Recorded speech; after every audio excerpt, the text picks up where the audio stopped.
Hello, good morning. Thank you for joining us today. This reading today is from the Walking in Grace devotional from Guideposts, and it is based on Psalm 119, 105. The scripture says, "Your word is a lamp to my feet and a light to my path." What a wonderful, wonderful scripture that is.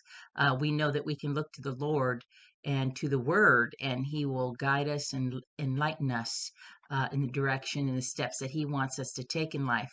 So this is from Buck Storm. This is one of his testimonies. And here we go. I grew up with Bible stories. There were the Sunday school ones, then later the wooden pew ones I struggled to keep my eyes open through. But the real impact for me came from listening to my grandpa pull tales from his old King James Bible. The stories he told weren't about cartoon giraffes or smiling, perfect people. No, this was darker stuff. Battles and blood, angels and devils in great wrestling match over mankind. Here were lion killers, prostitutes, heroes, and liars.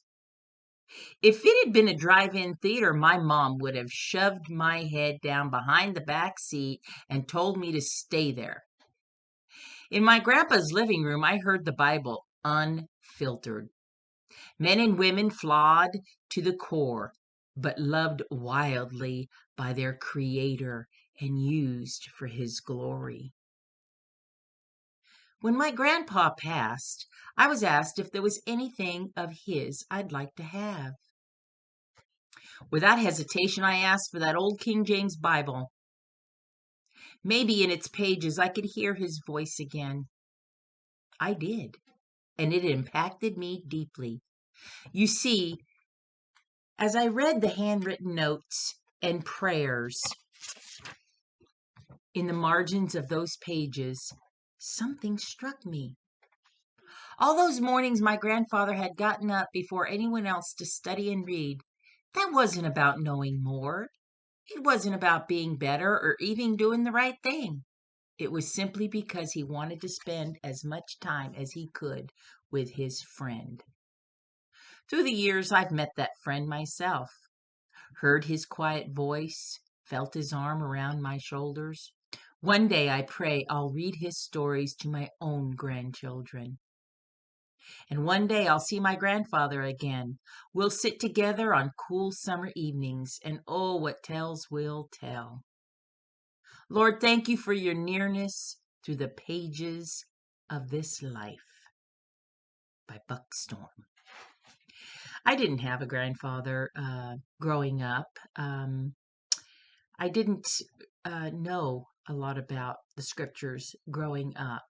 But I do remember there was a Bible that sat on the coffee table, which was common in those days. Nearly every house had the coffee table Bible. And I was a very young girl, didn't know how to read, and I would sit and I would look at those pages of pictures. It was a big coffee table Bible. You know the kind I'm talking about. In fact, I have one of those in my house today. It doesn't sit on the coffee table, but I have it on my dresser.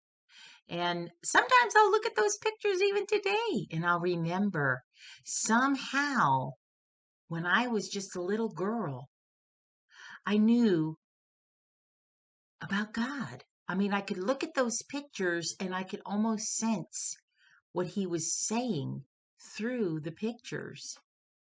And of course, through the conversations that I did have with my mom or my older siblings, or if the topic ever came up, because we didn't go to church a lot.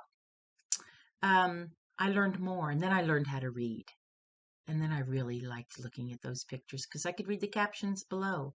And my heart just broke when I saw the ones of Jesus hanging on the cross, but I leaped for joy when I saw the ones of him ascending into heaven. The Bible is such a wonderful book. It's full of so many stories. And yes, there's a lot of battles. And the battles continue today. We are in a spiritual battle. The fight of good between good and evil continues today, so we must be geared up and ready. submit ourselves to the Lord, and He will sustain us through all that is uh, ahead. And there is hope ahead. There is hope ahead. We can have this great hope because our hope is in Jesus. We know He's going to return and He's going to collect us all to be with Him. And we know who wins because we've read the back of the book. God wins. Have a blessed day, and I'll see you tomorrow. Bye-bye.